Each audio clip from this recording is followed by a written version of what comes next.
Shalom, perkenalkan nama saya Paramita Rosali Purba dengan NIM 220101094, Prodi Pendidikan Agama Kristen semester 1 dengan mata kuliah Teologi Sistematika.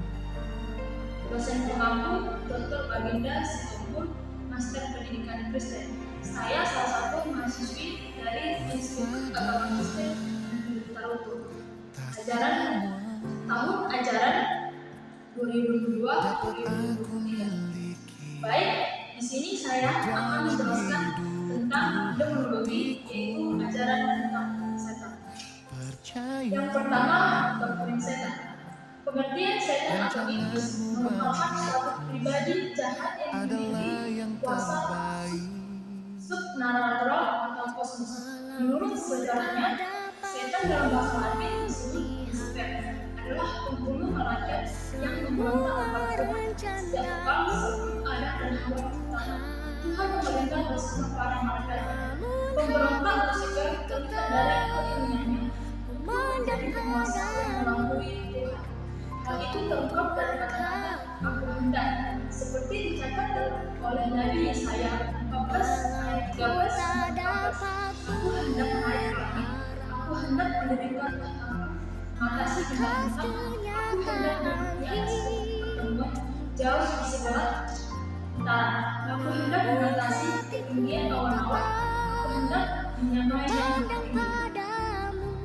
Sebelum jatuh dalam dosa merupakan Lucifer memiliki kepribadian yang sangat luar biasa. Lucifer memiliki kesempurnaan, hikmat dan keindahan, tempat tinggal yang mulia, kemegahan busana, sisi yang hebat, dan kesempurnaan integritas yang tak tercela. Setan mempunyai sistem pemerintah yang besar dan rapi. Yesus 6 ayat 12. Mereka menjadi kelompok kekuatan besar yang selamanya berseru Tuhan dan kerajaannya. Malaikat-malaikat dan malaikat jahat biasanya disebut daimones atau daimonia yang diterjemahkan iblis dalam versi agama. Tetapi jika hanya satu disebut diabolos, demonologi adalah suatu mengenai setan atau iblis. Bagian yang kedua yaitu penciptaan dan penjatuhan setan. Kapankah setan tercipta dan dari mana makhluk supernatural itu berasal? Merupakan pertanyaan manusia yang segalanya zaman. Pertanyaan ini muncul karena pengalaman manusia bersama kekuatan kosmis ini belum dapat dijawab secara tuntas. Dalam segala zaman, manusia berusaha berbagai hal Kristiani dan tradisi Judaisme. Kelahiran setan diciptakan dengan asal-usul para malaikat yang sebelumnya berhala. Dalam konteks ini, para malaikat itulah sekolah mengenai kelahiran. Setan dapat dikatakan, sekalipun malaikat digambarkan sebagai nabi suci yang penuh keindahan dan menjadi pelayan Allah yang sedikit. Alkitab juga bercerita mengenai kejatuhan malaikat dapat mengaku dari Tuhan mengangkat menjadi iblis. Petrus menyebutkan bahwa Tuhan juga atas mengangkat dan jatuh. 2 Petrus 2 ayat 2. Dalam Yohanes 1 ayat 6 juga diceritakan mengenai malaikat-malaikat yang meninggalkan surga dan ke dalam kegelapan. Alkitab bercerita tentang malaikat yang baik dan benar. Sekalipun ditekankan bahwa pada mulanya semua malaikat diciptakan baik dan tulus bersama dengan kejatuhan malaikat. 2 Petrus 2 ayat 4, Yudas 1 ayat 6. Penyebab kejatuhan iblis pertama adalah kekosongan. 1 Timotius 3 ayat 6. Ezekiel 28 ayat 15 dan 17. Kesombongan untuk naik tahta bersama para malaikat dan Matius 5 ayat 41. Dari kedudukannya semula sebagai malaikat terang. 2 Korintus 11 ayat 14. Dan bagian yang ketiga yaitu keberadaan setan. Alkitab Perjanjian Lama dan Perjanjian Baru merupakan saksi utama tentang keberadaan dari setan. Eksistensi iblis dan juga berperan dalam Kejadian 3. Ketika membahas tentang bulan, di mana akan dilakukan penghakiman atas setan. Kejadian 3 ayat 15. Secara khusus setan diceritakan dalam kitab Ayub 2 ayat 1, di mana dinyatakan setan datang menghadap Allah. Dalam kitab lain Peol, yaitu dalam Yesaya 15 ayat 12 sampai 17, menunjuk keadaan setan semula dan Ezekiel 28 ayat 11 sampai 19, menunjuk kejatuhan Raja Tirus yang merupakan kembaran kejatuhan Lucifer. Dalam kitab 1 Tawarik, Mazmur dan Zakaria juga menceritakan keberadaan setan. Dalam Perjanjian Baru juga banyak tersirat bahwa setan benar adanya ke-19 buku dalam Perjanjian Baru, serta keempat Injil juga mengatakan bahwa setan benar ada. Yesus juga menyatakan tentang setan dalam 29. Bagian Injil yang menceritakan tentang setan 25 kali adalah pembicaraan dan Yesus. Dan bagian yang keempat yaitu sifat dan aktivitas setan, di mana yang bagian pertama yaitu sifat setan. Setan adalah cobaan, dia tidak ada dengan sendirinya. Yohanes 24 ayat 11 sampai 19. Yang ini berbicara tentang setan. Hal ini menunjukkan sekalipun setan adalah makhluk yang perkasa, namun ia memiliki keterbatasan sebagai ciptaan. Sebagai ciptaan iblis terbatas oleh ruang dan tidak mengakhiri. Dia juga terbatas dalam pengetahuan, sekalipun dia adalah makhluk intelek dan memiliki kemampuan yang kuasa. Ia juga memiliki kecerdasan, kekuatan, dan kemampuan yang tinggi, dan sekaligus ia sangat kecil. Tetapi sekalipun memiliki kekuasaan, dia tidak maha kuasa. Setan adalah makhluk roh. Mereka adalah keberadaan yang disebut roh, yaitu yang tidak memiliki daging dan tubuh. Matius 8 ayat 16, Lukas 10 ayat 17 sampai 20. Bagian yang kedua yaitu aktivitas setan. Sebagai sifat pribadi dan sebenarnya hidupnya, pekerjaan setan atau iblis mengerikan. Ia membohong. Lihat dari Yohanes 8 ayat 44. Penyebab dari dosa yang banyak 1-8. Musuh 1 Petrus 5 ayat 8. Adapun aktivitas atau pekerjaan setan ada yang berhubungan dengan orang Kristen. Iblis tidak pernah tinggal diam. Dia mau semakin banyak manusia yang menjadi pengikutnya. Maka iblis menyuruh atau mendakwa anak Tuhan mendapat Allah. Dari 1 ayat 6 sampai 12 ayat 1. Ketika orang Kristen jatuh ke dalam dosa, iblis mendakwa atau menuduh supaya ia menjadi gelisah, depresi, dan frustasi dengan mengatakan bahwa Tuhan tidak mengampuni dosanya. Terus-menerus ia akan dituduh dan tidak layak lagi mengikut Tuhan. Iblis juga sangat membenci jika kalau gereja Tuhan dan pemberitaan Injil bertumbuh dan berkembang. Bagian kedua yang berhubungan dengan orang bukan Kristen. Kepada orang bukan Kristen, iblis menggelapkan pikiran mereka tentang firman Tuhan supaya mereka tidak mengerti dan menjadi percaya kepada Tuhan. 2 Korintus 4 ayat 4. Dan yang ketiga yang berhubungan dengan bangsa-bangsa.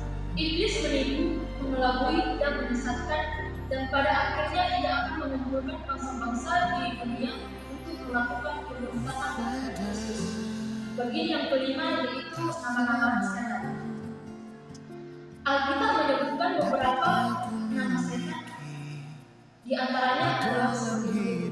Yang pertama yaitu Lucifer, Yesaya 14. Nama ini adalah nama pribadi yang dimiliki iblis waktu ia bekerja dan mempunyai kehidupan sebagai malaikat Allah. Arti nama ini adalah putra fajar atau kita tidur untuk membawa terang. Ketika jatuh nama ini tidak melekat lagi pada diri. Dia adalah pembunuh tertinggi dari semua pasukan kegelapan. Yang kedua setan atau Ayub 1 ayat 15 sampai 4 ayat 10. Nama Lucifer setelah jatuh yang artinya malapetaka berasal dari bahasa Ibrani Satan dan bahasa Yunani Satanas. Dan yang bagian ketiga yaitu iblis. Istilah ini berasal dari bahasa Yunani Diabolos. Dalam bahasa Inggrisnya devil yang artinya hantu. Bagian yang keempat yaitu sejahat dengan 11 ayat 15. Disebut sejahat karena pada hakikatnya dia adalah sangat jahat. Dan bagian yang kelima yaitu naga. Dalam Matius 12 ayat 3 sampai 7 dan Wahyu 20 ayat 1 sampai 2 disebut naga ayat sebenarnya sangat ganas. Dan bagian yang keenam yaitu ular atau ular tua. Kejadian 3 ayat 4, Kejadian 15 ayat 1, 12 ayat 9 disebut ular karena sifatnya yang sangat licik dan berkulit. Dan bagian yang ketujuh yaitu penduduk para sebenarnya. Bagian yang ke-8 tilah dunia 2 Korintus 4 ayat 4 yang menunjukkan filsafat atau manusia yang menjadi. Bagian yang ke-9 yaitu pembohong atau pembohong yang bertugas membohongkan kebenaran. Bagian yang ke-10 pembunuh Yohanes 8 ayat 44 yang bertugas membimbing manusia pada kematian. Bagian yang ke-11 yaitu roh jahat Matius 12 ayat 81 roh yang mempengaruhi manusia untuk melakukan segala jenis kejahatan. Bagian yang ke-12 yaitu raja atau penguasa dunia Yohanes 12 ayat 21 karena ia memerintah dengan sistem yang cenderung menyimpang dari sistem pemerintahan. Bagian yang ke-13 yaitu Matius 13 ayat 8 sampai 19 yaitu yang menentang pekerjaan Tuhan dan hamba kepadanya. Bagian yang keempat yaitu masa iblis Matius 3 ayat 2 yang memimpin para iblis untuk berbuat jahat. Bagian yang ke-15 yaitu Abaddon yaitu Wahyu 9 ayat 11 yang artinya perusak mereka pekerjaannya mengadakan kerusakan di dunia dan penyebab kehancuran manusia. Bagian yang ke-16 yaitu Belial. Bisa kita lihat dari 2 Korintus 6 yang artinya tidak berharga karena semua yang dilakukannya tidak memiliki nilai kebenaran. Yang ke-17 yaitu Beelzebul atau Matius 12 ayat 24 yang artinya ialah para lalat karena menyebabkan kebusukan yang sangat menjijikkan. Bagian yang ke-6 yaitu organisasi setan. Kerajaan iblis adalah suatu pemerintah dalam tatanan organisasi yang didirikan oleh Lucifer di bumi sebagai perlawanan atau pemberontak terhadap kerajaan tersebut. Kerajaannya didirikan di bumi lengkap dengan angkatan bersenjata dan para panahnya. Dalam menjalankan fungsinya, iblis memiliki suatu tatanan organisasi. Bisa kita lihat dalam Efesus 6 ayat 12. Dimulai dari raja berlawan sekaligus panglima perang tertinggi Lucifer, pemerintah, pemimpin tertinggi dalam suatu kerajaan atau malaikat yang jatuh dan menjadi setan yang disembah sebagai dewa matahari, dewa bulan, dan Beelzebul. Penguasa makhluk yang menerima kuasa dan menjalankan kehendak atasannya, roh-roh penyesat, roh jahat, legion, jin-jin, dan roh-roh najis. Dan bagian yang kedua adalah sikap orang Kristen menghadapi setan. Orang Kristen harus dalam sikap yang benar untuk menghadapi setan. Orang Kristen tidak boleh tidak percaya atau tidak mengenal. Orang Kristen harus sadar akan eksistensi. Artinya bahwa orang Kristen tidak percaya kepada Tuhan, kepada Tuhan Yesus, karena Alkitab dan juga menyatakan bahwa setan ada. 1 Yohanes 2 ayat 18-19.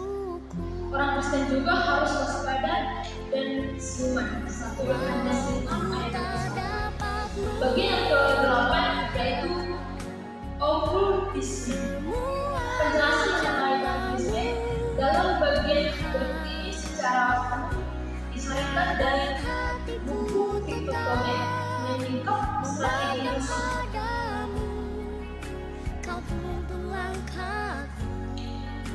Sejak dunia dijadikan, iblis telah berusaha merancang dan mengupayakan bagaimana caranya agar ciptaan Tuhan, terutama manusia yang dicipta Allah dalam kemudian Kejadian 1 ayat 26, mengalami kehancuran dan ketidakbahagiaan. Yesus 12 ayat 29.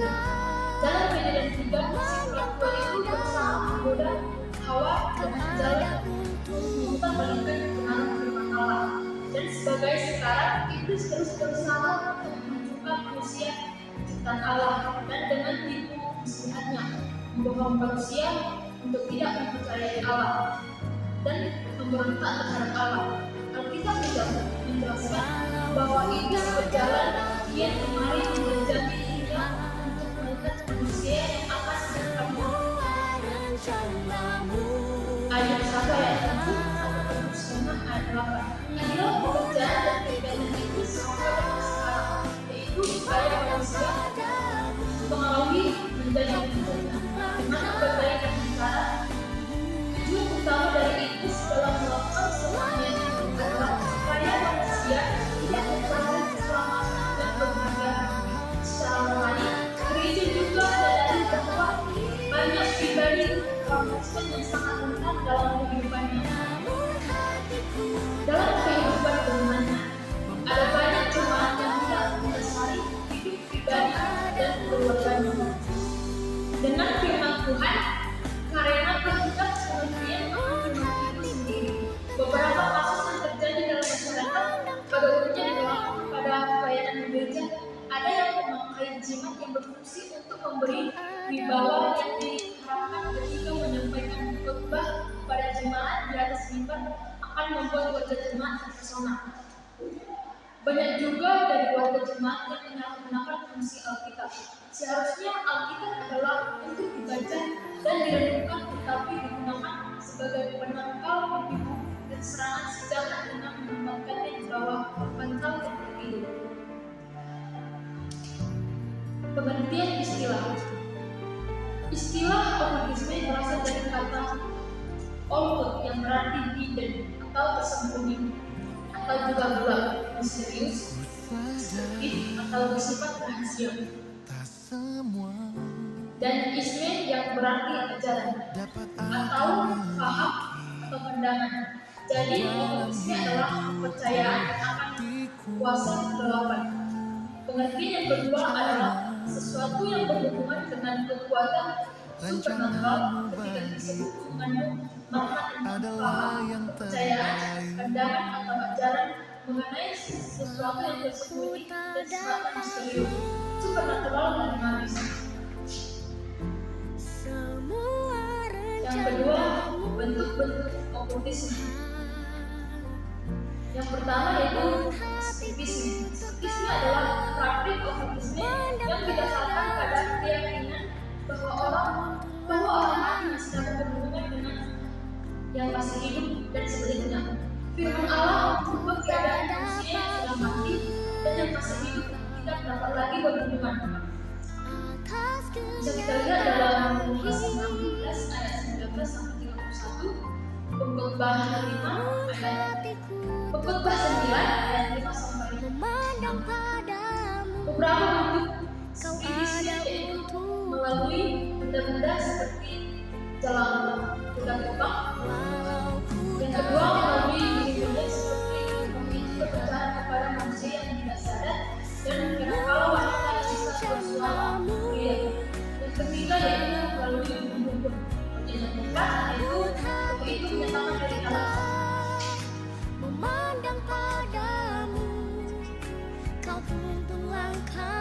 Sekian dari materi saya yaitu demonologi, ajaran tentang setan. Sekian dan terima kasih.